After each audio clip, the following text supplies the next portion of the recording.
we will take a couple of more questions before I pull in Dr. Malini to ask her, what do we do next? That's very, very important. This is just a 1.5 hour call with thought leaders like Mathivathan sir and others, but we need to take these ideas to multiple geographies and what do we do? So before I do that, may I now invite Mr. Vijay Natkar to share his, ask his question or share his view.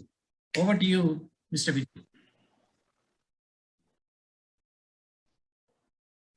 Sir, I can't hear you. You need to unmute yourself. Yeah, thank you. Can you hear me, sir? Yes. Okay, thank you. Yeah, I mean, first of all, thank you all the panelists, the speakers. I mean, it is really an insightful, engaging, interesting talk. And surely the Malkapur and Odisha experience, I mean, it sets the tone and says that it is achievable if you want to do it. My pick for the day is what I posted in the chat box also, that Mathi sir, I mean, to me, he hit the nail when he said that he took over the household service connection as the government responsibility and not leaving it to the individual house connection. That is where the problem is there in India. The bylaw says that from your ferule onwards to the household, that is the responsibility of the household. And there, as we absolutely, I mean, I fully agree with him, and that the quality and everything will suffer. And incidentally, what is happening, sir, that all over the quality and everything is looked after quite closely to a reasonable extent when it comes up to the ferule. But beyond ferule, the whole problem starts. And that is where you have maximum leakages in the system. If somebody was to do any study, I'll take out the portion from reservoir up to the household. And you can take the, you can dissect it in 3 ways. This reservoir to the DMA, from DMA to the individual house service connection, and there to the household. And in one of the studies that was done in Australia, there was a webinar, and they said that almost 70% is occurring downstream of ferule. That is where the problem is. The second thing is the quality check. From that point, if it is ensured, then you are making a real good system. Otherwise, the 24/7 system is primarily a pressurized system. So you are making a potential for leakages there. So I would rather see that when we start off any project of this thing, we inaugurate it from the intake works. Let the cycle reverse itself and start it from the consumer end. And then you see the difference will come. You simply don't have to do it. The material that is used is bad.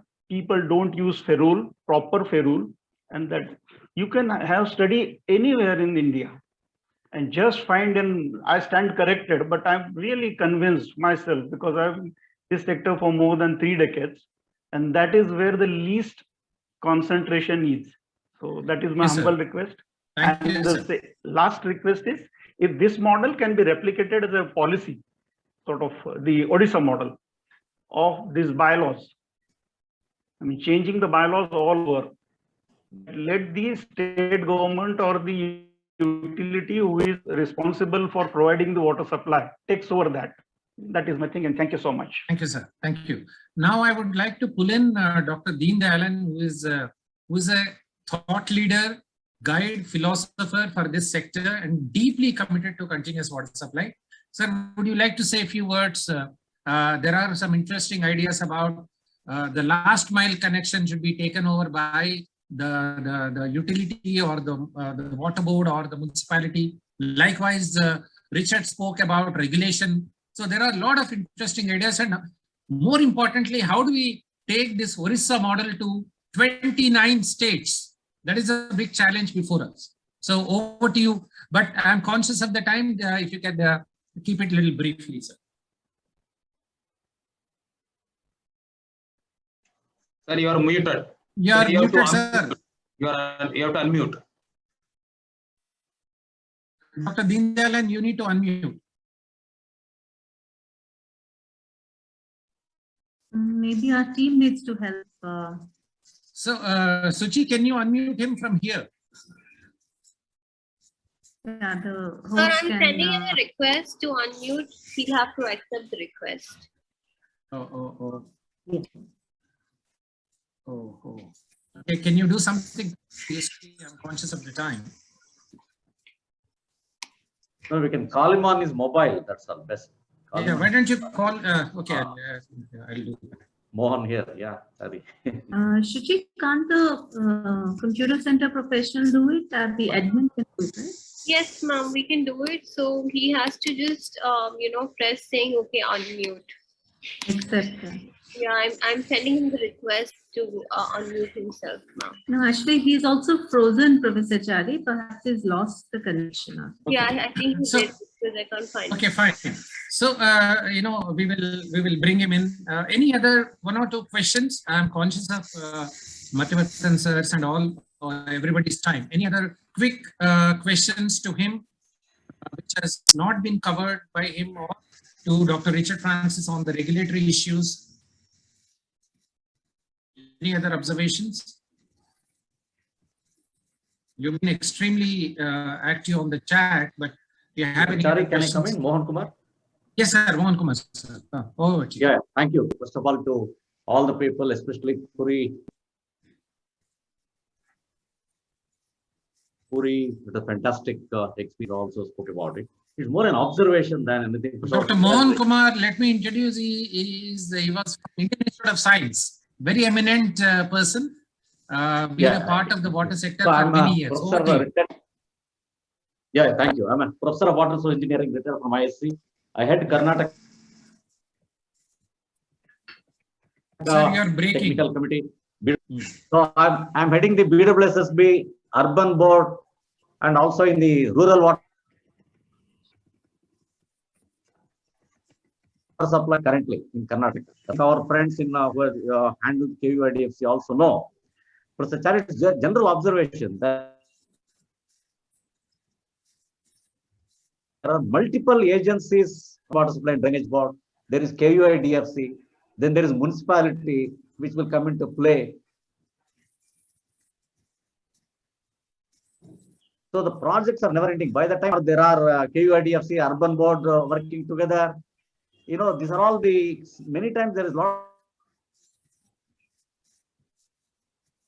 of clash in these things. So this water, from start to finish.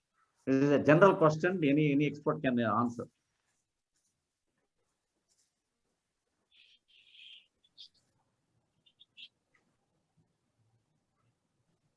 Did you hear me, Professor Chari? Yeah.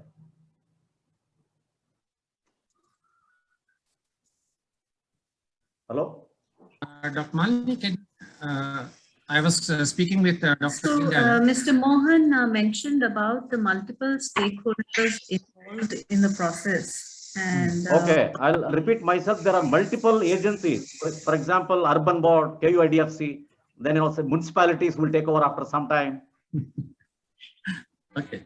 So, I So think with this lot of gray areas, this is the type of Yeah. problems, more than the technical and even the sources. so. I think PS is the best person to crack this. We know this is a Yeah, usual. quick reaction. I think I can see in Orissa, it's Institutional. one agency is quite good. Orissa has a different Yes, sir. perspective, but Yeah, We are not facing that in Odisha, sir. We have unified this responsibility. It's with the WATCO. Earlier it was with the PHO. Now the capital region, Bhubaneswar, Cuttack, Puri, Jatni, Khurda, Major, this part is transferred to WATCO, and WATCO takes care of the water, wastewater, all septage all together. So we are not experiencing that. I think so. I see that's a very good model where one agency is responsible for the whole thing. There are multiple agencies, especially attached to government is a problem. And another thing which I've seen it, many of you know, you are the experts. Also, they're successful in running it much better than water supply. So do we see such a thing coming What is that, sir? It up, was, even the government agencies, but companies coming? it was breaking. you're breaking. Your voice was not clear. But this company. Yeah, oh, wanted- I'm very sorry about it. I don't know. The like in the energy sector, the companies, government-owned companies coming up. Do we see such a thing in water sector? So we have already done it, sir, in Odisha. It's WATCO, Water Corporation of Odisha. So this is Yes, something similar to that. it's a corporatized entity. It is functioning for the past 3-4 years. And all the recent success are by WATCO only. Good to hear that, sir. Good to hear that, sir. Thank you. So Dr. Deen Dayalan has conveyed one or two key messages. He said for him it is a dream come true listening to some of the stories of what he heard today, and he conveyed his gratitude and conveyed his appreciation for each one of you. Then number two is that he has conveyed it to Joint Secretary and the National Urban Water Policy as well as the new guidelines of the Commission. They are going to make continuous from the tap round the clock water supply as one of the eligible components and as one of the important statement. I think this is what he wanted him to convey to all of us. So I think this is a good news. I think it will potentially create a multiplier effect with a little bit of funding coming from JJ Mission, as Mati sir said, from Finance Commission. Converge these resources, I think our journey will become much faster. But as Dr. Richard said, it is a journey, it's a continual journey. We need to strengthen it the way Orissa has done it by creating an entity. Other states also should find their own mechanisms to keep the momentum going. Orissa found its own answers, but other states have their own legacies. They have to overcome some of the legacy problems. As Dr. Mohan Kumar said, multiplicity of agencies, who owns, who creates assets, who manages assets. These are still confusion areas. So I think we need to find institutional related reforms in most of the states that we are dealing with. Dr. Deen Dayalan, thank you very much for your support and for your wishes. Chanchal sir, would you like to say last question? Am I audible, Professor Chatty? Yes, go ahead. Okay, yeah, thank you so much. I was just actually, I was so motivated to see the Odisha doing such good work, particularly for the urban poor. I mean, I was able to hear right to water. It was a great thing, I think, Odisha is talking about, and it's done it about particularly removing the barriers. I was more interested in knowing, particularly on the considering that every household had a tap connection, we assume that consumption of water will be in a huge quantity. What actually we are going to do, particularly some measures must have been taken by Odisha in source sustainability, considering most of the urban, local and middle-sized towns uses groundwater as a major source. What actually are the different measures we are doing, taking up for the source sustainability, and also particularly in the urban poor slums, sir. I think sometimes, giving a water tap connection at the household level, the way the slums are in congestion, sometimes the grey water management becomes a bigger issue than the drinking water. So if some of the experience you could share with us, that could be a learning for us.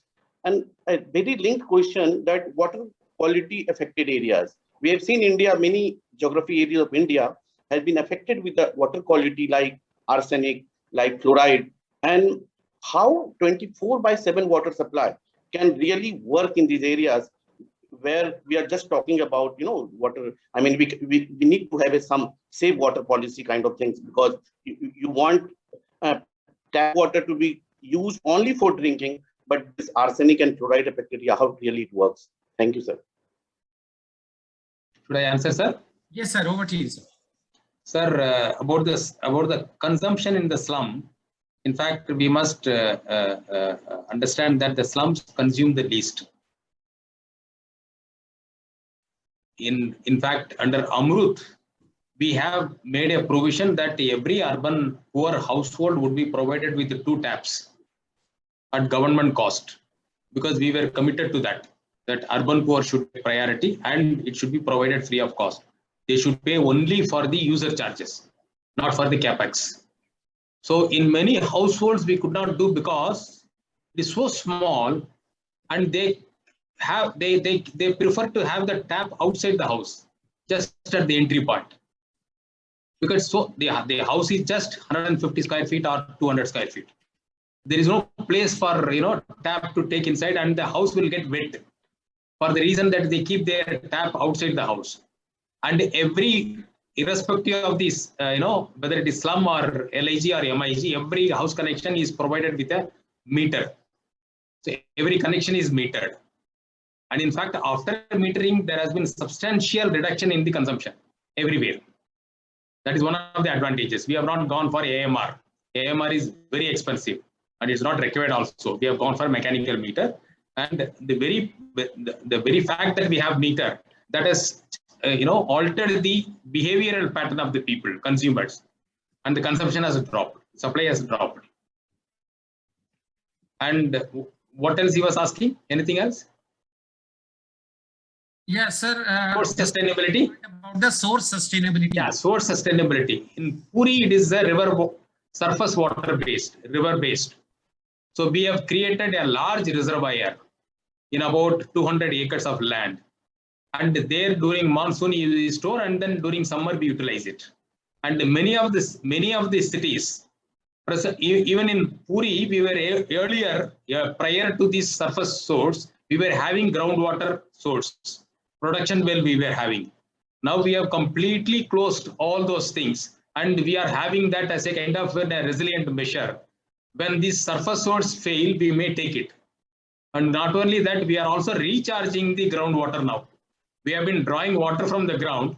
Under Amrut, we took up a project to recharge the deep borewell.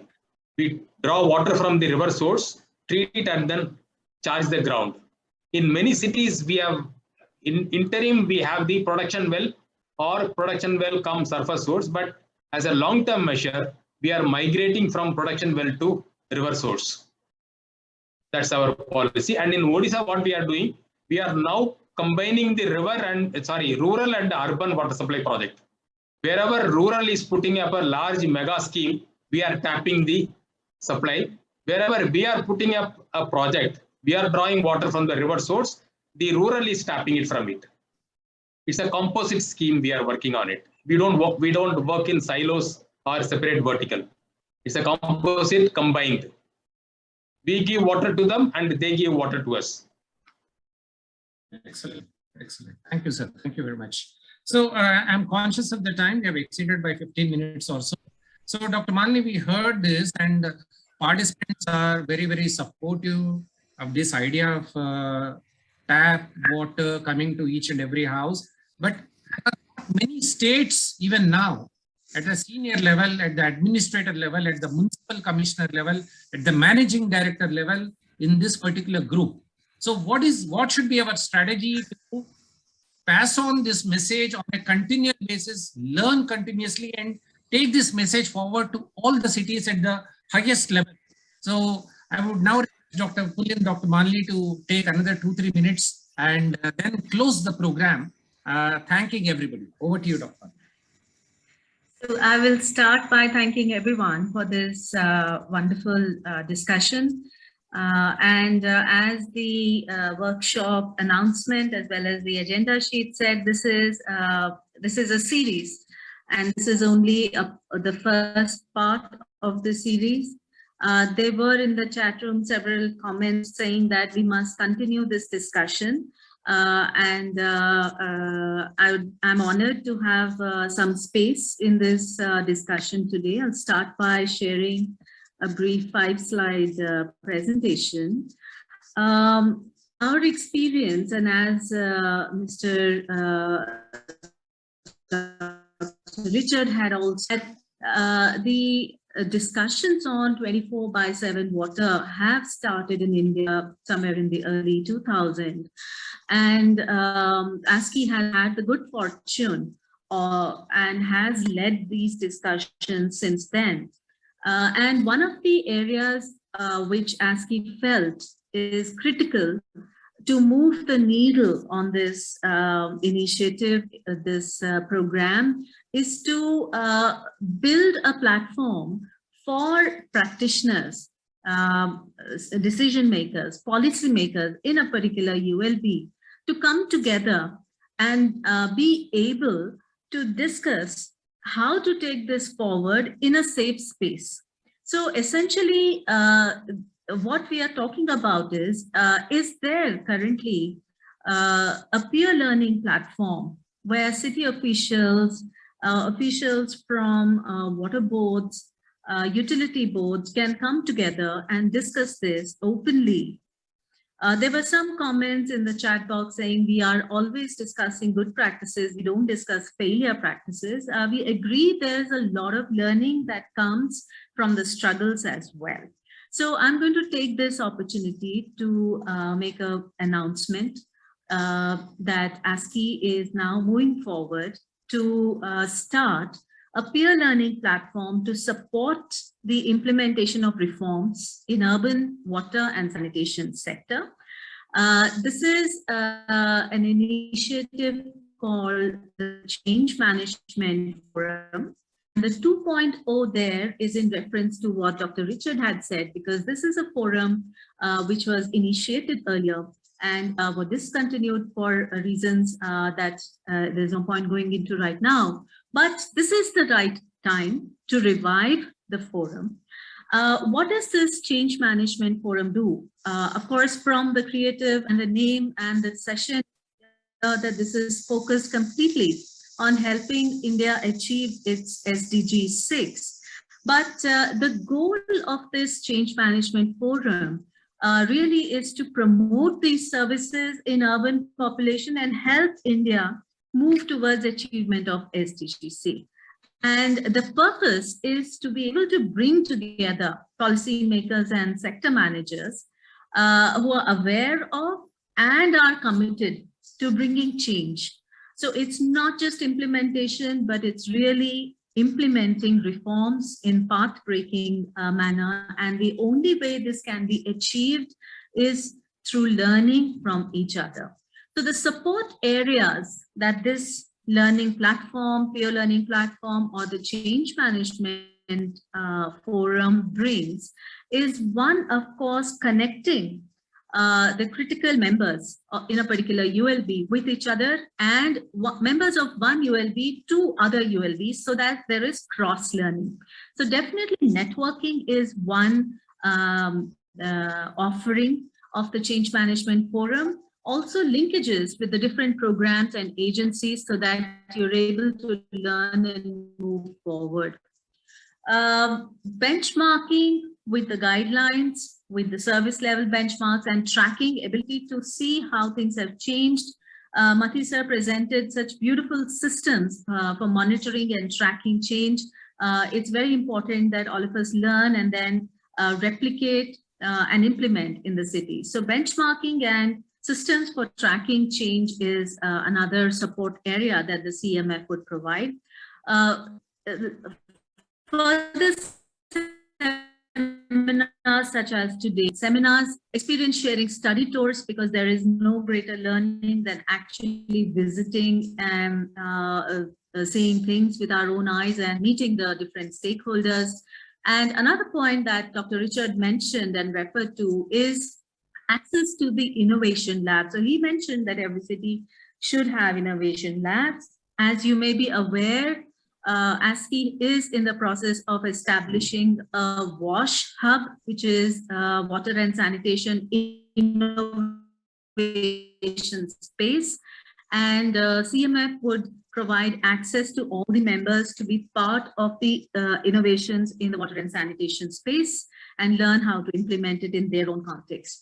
And last but not the least, every city would require some support. It could be a quick question, it could be access to an RFP, it could be understanding the PPP structuring, and CMF would provide a repository knowledge. It would also customize the information and its support to you, in addition to reaching the latest happenings in the sector to you on a periodic manner.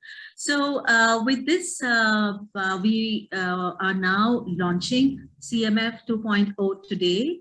And we are keen to start with a cohort of 50 cities, which means about 150 members is what we are planning to start with. And if this is something which is of interest to you, then please write to us and we will definitely come back to you. And in any way, we would be reaching out to the state governments with this proposal for them to nominate at least 3 members from each of their ULBs, which are thinking in terms of moving towards 24/7 projects. So I'm just leaving that slide on so that in case you would like to take note of the email ID, and we'll also put it up in the chat box. Thank you very much, Professor Chari, for this opportunity, and I look forward to be part of this wonderful network. Thank you. Thank you, Dr. Malini. The logo is very important. It is about transformation from a caterpillar to a butterfly, and that's exactly what Orissa, Malkapur, and other cities have shown us, that how they have transformed from a situation which was not acceptable to a situation which is beautiful. And that's what is every city and every state is now aspiring to do. And I would like to get every state to bring headlines like this. And this is my dream. And every state should bring headlines like what Orissa has done. And I think that's the purpose of this network of peer organizations, secretaries, and other state as well as city level officials. So, Professor Chari, you might want to read that headline first, because though you're showing you're so excited, it's shaking. We can't. No, this is a headline which is of Orissa, which says Puri becomes India's first city to drink straight from the tap. So that's what and this is not from Orissa, this is in Hyderabad. That's the message, political message, and I'm sure all our ministers would have seen this, this headlines, and that's exactly what we need in this space. Thank you very much, sir, and thank you everyone on this webinar for taking out your time and staying on for such a long time. I would profoundly thank Mati sir, Mr. Swain, Shinde Saab, Dr. Richard, and Mahendra, and all the participants. Unfortunately, because of time, we could not really discuss at length, but we will have great opportunities in the future. Thank you very much for your time, and then keep in touch, and we will continue this conversation. The program is closed now. Thank you.